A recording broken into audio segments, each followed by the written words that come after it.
Pare tudo o que você está fazendo agora, porque eu preciso destruir uma coisa que você acredita. Aquela cena final de O Homem Invisível, aquela em que Cecília sai da casa com o cachorro, com a bolsa no ombro, com aquele meio sorriso no rosto. Você comemorou, não foi? Você sentiu alívio. Você pensou, finalmente ela venceu. Pois eu vou te dizer uma coisa, e eu quero que você escute com muita atenção, porque depois desse vídeo você nunca mais vai conseguir assistir esse filme da mesma forma. Comemorar aquela cena é cair exatamente na armadilha que o diretor armou pra você. Aquilo não é uma vitória. Aquilo é um velório.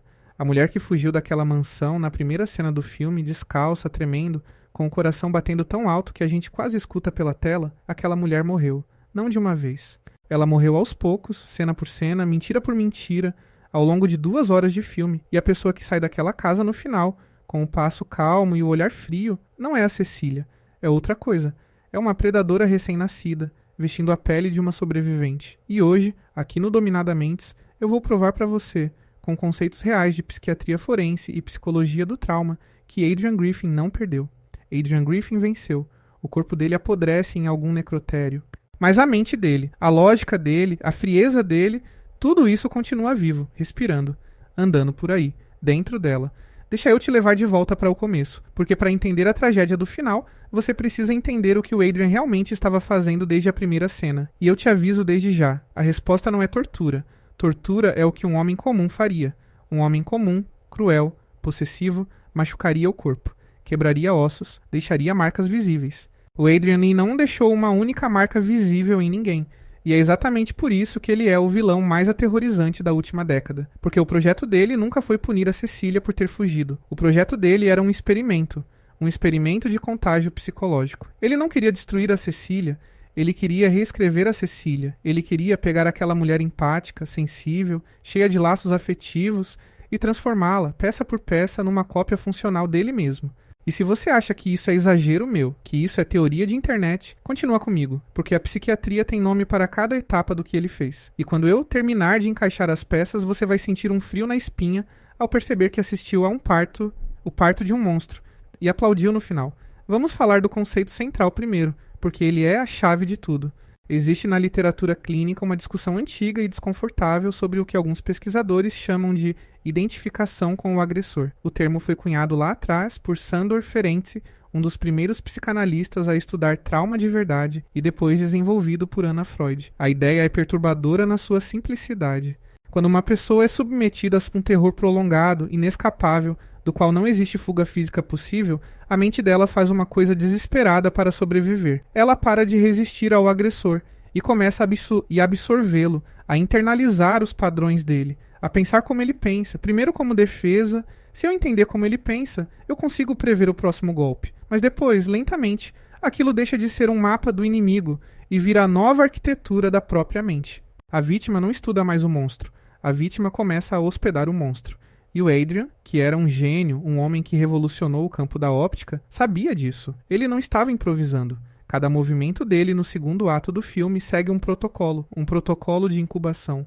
E é aqui que a gente precisa falar do gaslighting, mas não do jeito raso que a internet fala. Todo mundo hoje usa essa palavra para qualquer mentirinha, qualquer desentendimento de casal. Não. O que o Adrian faz no filme é gaslighting em grau industrial, em grau laboratorial. Gaslighting é fazer a vítima duvidar da própria percepção da realidade. E o Adrian tem a ferramenta perfeita para isso, porque ele é literalmente invisível. Pensa comigo no que isso significa na prática. A Cecília sente uma presença no quarto, mas não tem ninguém. O cobertor desliza da cama sozinho, mas não tem ninguém.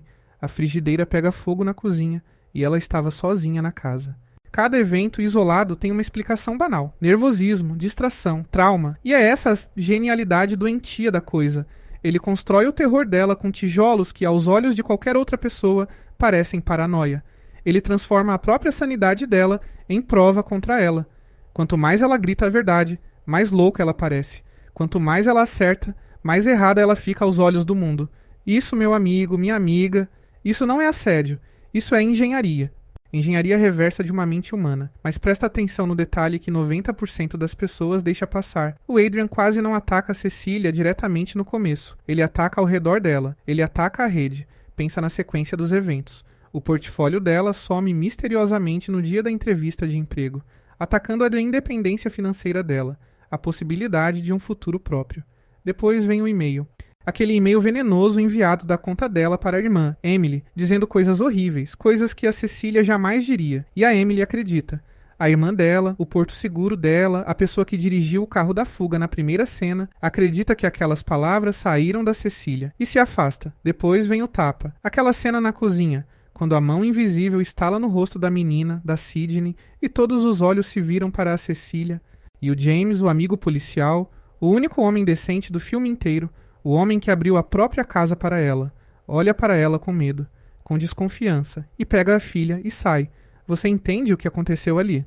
Em 3 movimentos cirúrgicos, o Adrian removeu da vida da Cecília todas as pessoas que a amavam.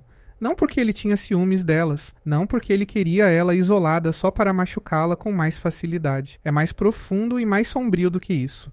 Ele precisava provar uma tese para ela. A tese de que os laços afetivos são vulnerabilidades, de que o amor é uma porta aberta para a invasão, de que a empatia é o ponto fraco que os predadores usam para entrar. Cada pessoa que ele arrancou da vida dela era uma aula silenciosa e brutal cujo enunciado era: viu, Cecília? Viu como é fácil? Enquanto você amar alguém, você é hackeável. Enquanto você confiar, você sangra. A única forma de existir em segurança nesse mundo é ser como eu, sozinho, frio, invisível. Isso é o que eu chamo de incubadora. O segundo ato inteiro do filme não é uma sessão de tortura, é uma gestação. O Adrian estava cultivando alguma coisa dentro da mente da Cecília, no escuro, no silêncio, na solidão absoluta que ele fabricou. E o ingrediente mais importante dessa gestação era o desamparo. A psicologia chama isso de desamparo aprendido. O famoso experimento de Seligman, onde animais submetidos a choques inescapáveis simplesmente paravam de tentar fugir, mesmo quando a fuga se tornava possível. A mente aprende que resistir é inútil e desliga a resistência. Mas o Adrian dá um passo além do desamparo. Porque quando a mente da Cecília chega no fundo do poço, quando ela está internada num hospital psiquiátrico, sedada, acusada de um assassinato que não cometeu, grávida de um homem que ela odeia, abandonada por todos, é exatamente nesse ponto de ruptura total que uma coisa nova nasce dentro dela, e não é esperança. Presta atenção na virada da personagem a partir dali. Ela para de chorar. Ela para de implorar para que acreditem nela. Ela para de tentar convencer o mundo da verdade. E começa a calcular. A cena em que ela usa a caneta escondida, a forma como ela ataca, a forma como ela persegue o traje pelo corredor do hospital, aquilo não é desespero. Aquilo é caçada. O olhar dela muda. A respiração dela muda. A Cecília do primeiro ato tremia. A Cecília do terceiro ato mira. E se você está sentindo agora um desconforto estranho, uma vontade de discordar de mim, mas sem conseguir encontrar o argumento, é porque a sua mente está fazendo exatamente o que a mente da plateia foi treinada para fazer: defender o final feliz. Nós precisamos que a Cecília vença, porque a alternativa é insuportável. E é sobre isso que esse canal existe, sobre olhar para o insuportável sem piscar. Se você sente que a sua sanidade também está sendo testada e quer se proteger dos monstros invisíveis do mundo real, deixa o seu like agora. Inscreve-se no Dominadamentes para não enlouquecer sozinho e me conta nos comentários se você já sofreu com os delírios de alguém manipulando a sua realidade, porque eu leio cada relato, e alguns deles são mais assustadores do que qualquer filme. Agora respira fundo. Porque nós vamos entrar no clímax, e é aqui que a minha teoria deixa de ser interpretação e vira evidência. Vamos reconstruir a decisão final da Cecília passo a passo com frieza clínica. No fim do filme, o irmão do Adrian, o Tom, é desmascarado como cúmplice. O Adrian é encontrado amarrado no porão da própria mansão, encenando o papel de vítima sequestrada. E a polícia, o sistema, a sociedade inteira engole a versão dele. A Cecília sabe que ele nunca vai ser punido. Ela sabe que a lei não alcança homens como ele. Até aqui, tudo bem. Até aqui, qualquer um de nós entenderia a raiva dela, a sensação de injustiça, a certeza de que o sistema falhou. Mas agora olha com atenção para o que ela escolhe fazer. Ela não vai à imprensa. Ela não procura provas do traje que ela sabe que existem. Ela não tenta expor a farsa. Ela liga para ele. Aceita jantar com ele. Coloca um vestido, passa batom, senta na mesa daquele homem, olha nos olhos dele e conduz uma conversa inteira com um único objetivo: extrair uma confissão para o James ouvir pelo telefone. E quando a confissão não vem, quando o Adrian, esperto demais, nega tudo com aquele sorriso de quem sabe que está sendo gravado. Ela pede licença, vai ao banheiro e veste o traje. Congela essa imagem na sua cabeça. A vítima vestindo o instrumento de tortura do seu algoz, voluntariamente, metodicamente. Você percebe o peso simbólico disso? Aquele traje não é só tecnologia. Aquele traje é a materialização de uma filosofia, a filosofia do Adrian. O traje é a resposta física para uma pergunta moral. O que você faria se ninguém pudesse te ver? Essa pergunta é mais velha que o cinema. Platão já fazia essa pergunta há mais de 2000 anos, na República. Com o mito do Anel de Giges, um pastor encontra um anel que o torna invisível. E a pergunta do filósofo é: um homem invisível continua sendo justo? Ou a justiça é só o medo de ser pego? O Adrian respondeu essa pergunta com a própria vida. Invisível, ele se tornou um deus cruel, sem regras, sem limites, sem consequências. E agora? A Cecília veste a mesma resposta. Ela entra no banheiro como uma mulher e sai como uma ideia. A ideia de que as regras não se aplicam mais a ela. E aí vem a cena. A cena que todo mundo comemorou nos cinemas. O Adrian sentado à mesa, sozinho, e de repente a mão dele, movida por uma força invisível, pega a faca e corta a própria garganta, diante da câmera de segurança, enquadrado perfeitamente para parecer suicídio. E a Cecília reaparece segundos depois, gritando, encenando choque, encenando desespero, com uma precisão teatral que deveria gelar o seu sangue. Porque pensa comigo, onde foi que ela aprendeu isso? Onde foi que aquela mulher aprendeu a usar o ponto cego de uma câmera de segurança? Onde foi que ela aprendeu a fabricar uma cena de crime, a plantar uma narrativa, a manipular a percepção de todos que assistirem àquela gravação? Ela aprendeu com ele. Ela está usando, movimento por movimento, o manual do Adrian.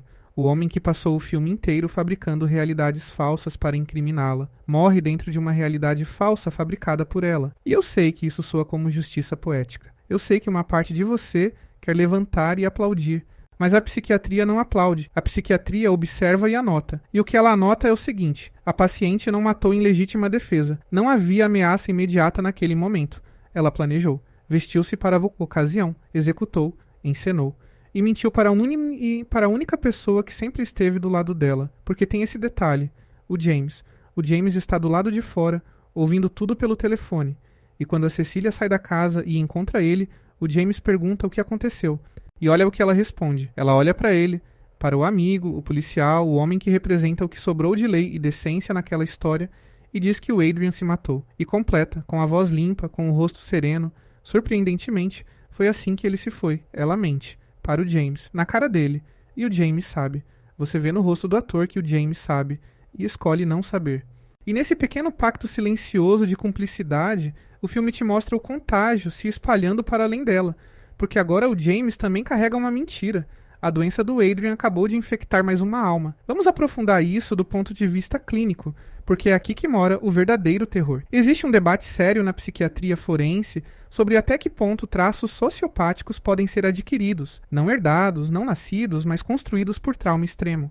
A gente sabe, por décadas de estudo sobre transtorno de estresse pós-traumático complexo, que o trauma prolongado reorganiza fisicamente o cérebro. A amígdala, o centro de detecção de ameaças, fica hipertrofiada, hiperativa, vendo perigo em tudo. O córtex pré-frontal, responsável pela regulação, pela moral, pelo freio, perde densidade. E circuitos de empatia podem ser literalmente suprimidos como um mecanismo de defesa, porque sentir a dor do outro, num ambiente de guerra, é um luxo que custa a sobrevivência. Agora aplica isso na Cecília, meses, talvez anos, dentro daquela mansão fortaleza, monitorada, controlada, agredida, depois semanas sendo caçada por um fantasma que o mundo inteiro dizia não existir. O cérebro dela não passou por um trauma.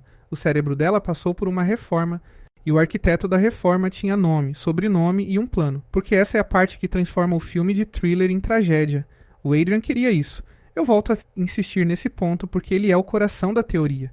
Se o objetivo do Adrian fosse só recuperar a Cecília, ele tinha 1000 formas mais fáceis. Se fosse só puni-la, ele podia tê-la matado no primeiro ato. Invisível, impune, caso encerrado. Mas ele não faz isso. Ele prolonga. Ele dosa o terror como um químico dosa um composto. Ele destrói exatamente as estruturas que sustentavam a identidade antiga dela. A irmã, o amigo, a carreira, a credibilidade, a liberdade, e deixa intactas as estruturas que servem à identidade nova, a inteligência dela, a capacidade de planejamento, a força de vontade. Ele não estava demolindo uma casa, ele estava demolindo os cômodos que não interessavam para reformar o resto à imagem dele. Aquela frase que ele diz para ela, no jantar final, ela é o testamento dele. Ele diz que ela está diferente e diz com admiração, com orgulho, o orgulho de um criador olhando para a criatura. Ele olha para aquela mulher fria sentada na frente dele e reconhece o próprio reflexo. E nos segundos finais da vida dele, quando a lâmina encosta na garganta, eu juro para você, eu não consigo deixar de imaginar que uma parte daquele homem doente morreu satisfeita, porque a morte dele era o teste final do experimento, a formatura dela. A prova de que a empatia tinha sido extirpada com sucesso. Você só mata a sangue frio quando o sangue já esfriou. E aí chegamos à última cena, a cena do sorriso. E eu quero que você a reveja comigo, quadro a quadro, com os olhos que você tem agora. A Cecília sai da mansão. A trilha sonora sobe, triunfante. E essa trilha, meu amigo, é a última mentira do filme. A última camada de gaslighting. Só que dessa vez o alvo é você, espectador. A música te diz para sentir vitória. Mas olha para a imagem. Ela desce os degraus com o cachorro, né? O Zeus, o cachorro que pertencia ao Adrian. Ela herdou até o cachorro dele. Na bolsa dela, cuidadosamente guardado, vai o traje. E aqui a pergunta que desmonta qualquer leitura otimista do final. Por que ela leva o traje? Se aquilo é o símbolo do inferno que ela viveu, se aquilo é a arma que quase a destruiu, por que não entregar para a polícia? Por que não destruir? Por que não queimar aquela coisa maldita e assistir às chamas? Ela guarda. Ela guarda porque aquilo agora é dela, é a herança dela, é a ferramenta dela. Uma pessoa traumatizada foge do objeto do trauma, uma pessoa transformada se apropria dele. E então vem o olhar. Aquele último olhar, quase para a câmera, com o canto da boca subindo. Você já viu aquele olhar antes. Você viu aquele olhar no rosto do Adrian, nas fotos, nos flashbacks, na cena do restaurante. É o olhar de quem sabe uma coisa que ninguém mais sabe. O olhar de quem acabou de manipular a realidade e assistiu o mundo inteiro engolir a versão falsa. O olhar do predador que aprendeu que a invisibilidade verdadeira não é óptica, é social, é parecer inocente, é parecer vítima, é caminhar entre as pessoas carregando um monstro na bolsa e ninguém desconfiar.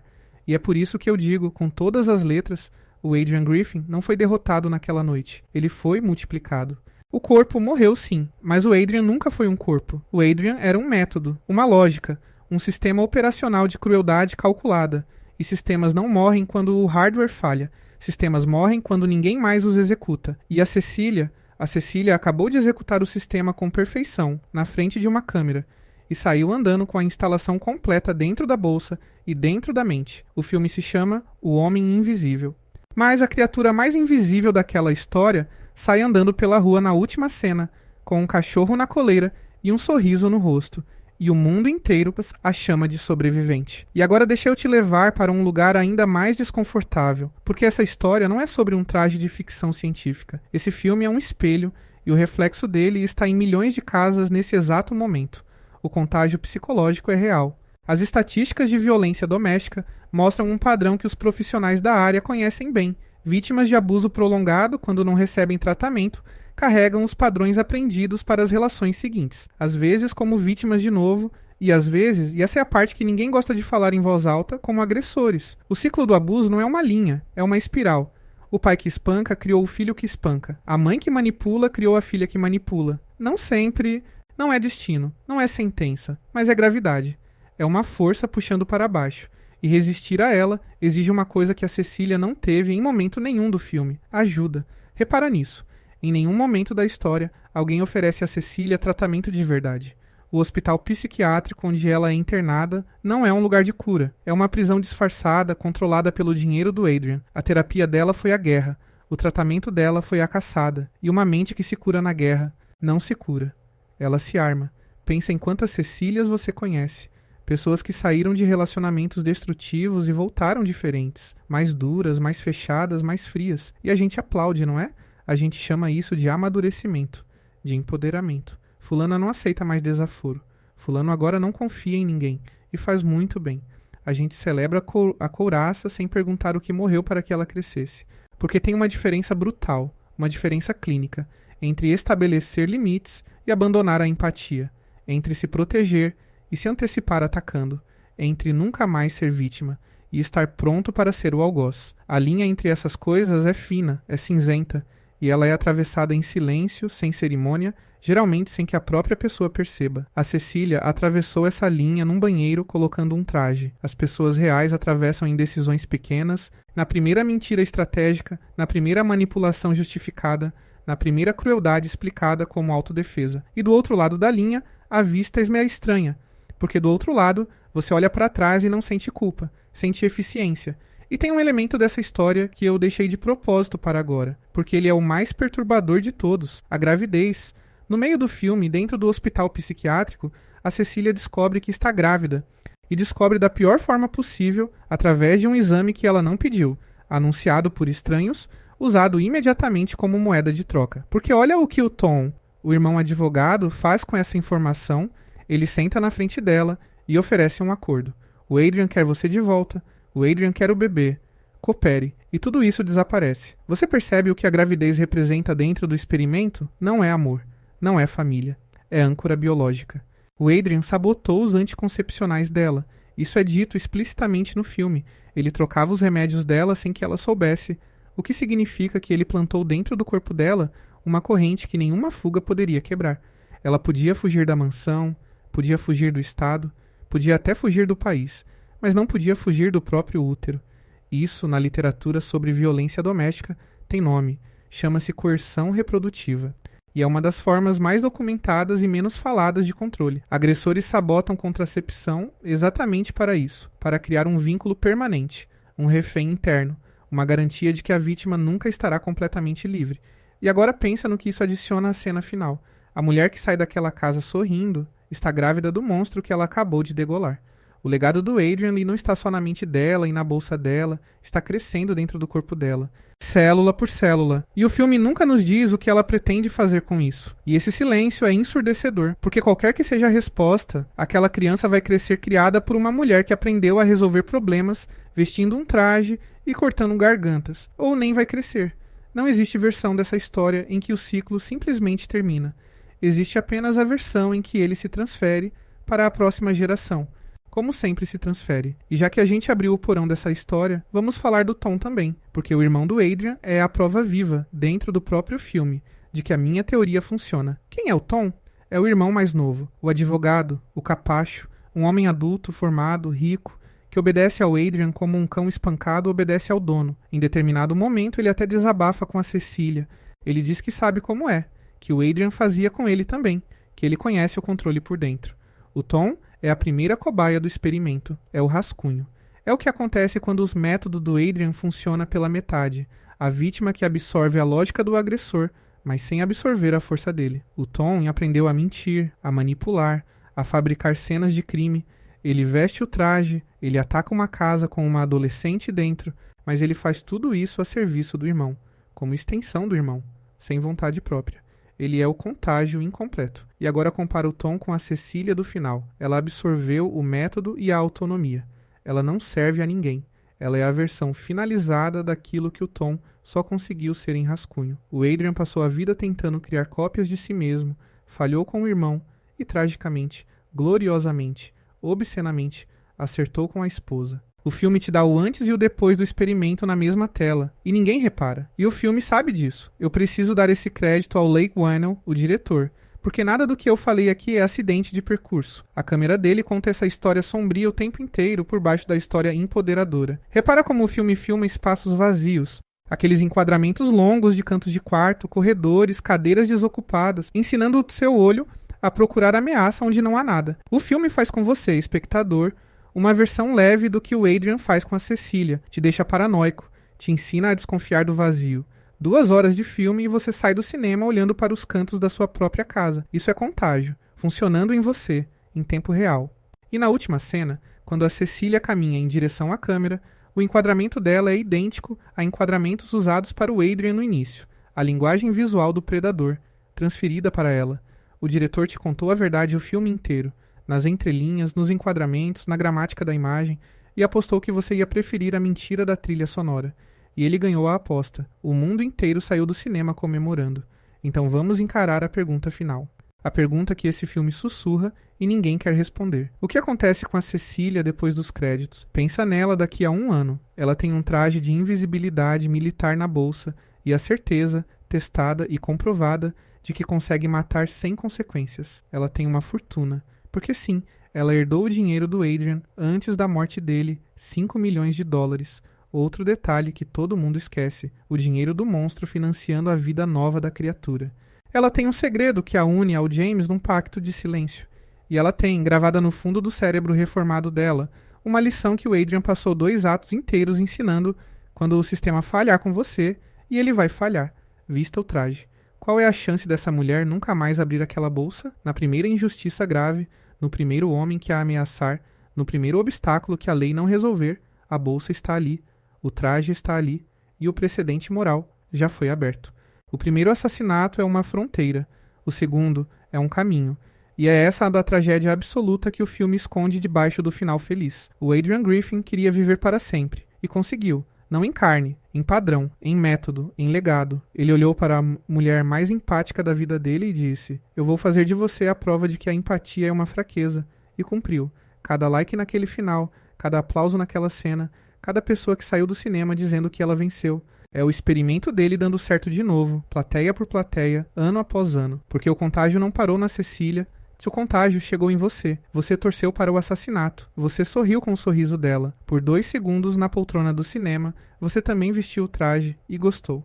Se essa teoria destruiu a sua visão do filme, deixa o seu like agora. Confirma a sua inscrição no Dominadamente e ativa as notificações antes que você também se torne aquilo que mais teme. Porque toda semana eu abro a barriga de um filme que você ama e te mostro o que está apodrecendo lá dentro. E acredite, você prefere descobrir comigo do que descobrir sozinho, no escuro, quando o cobertor deslizar da sua cama. E antes de fechar, eu quero te deixar com um mapa, porque teoria sem aplicação é só entretenimento. E esse canal não existe para te entreter, existe para te vacinar.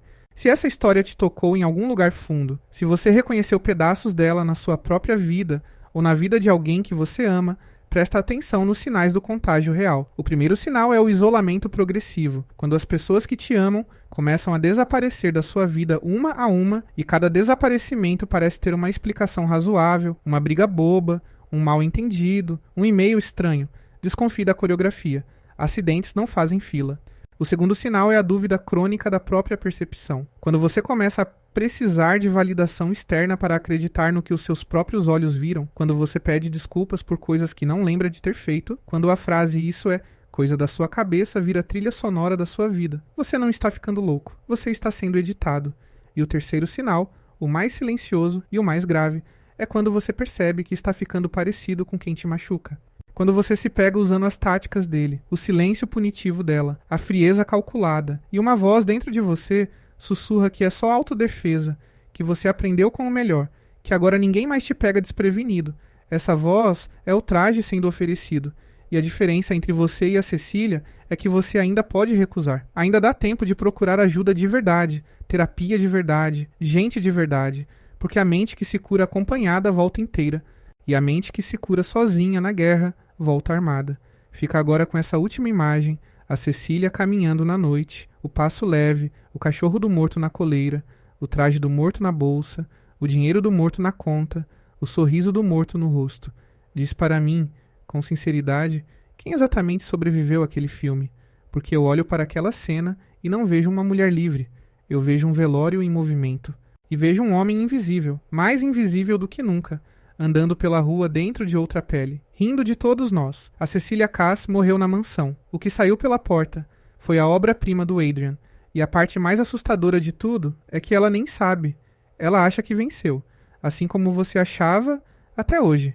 Boa noite. Se é que você vai conseguir dormir, sabendo que os monstros mais perigosos não são os que a gente não consegue ver, são os que a gente aplaude.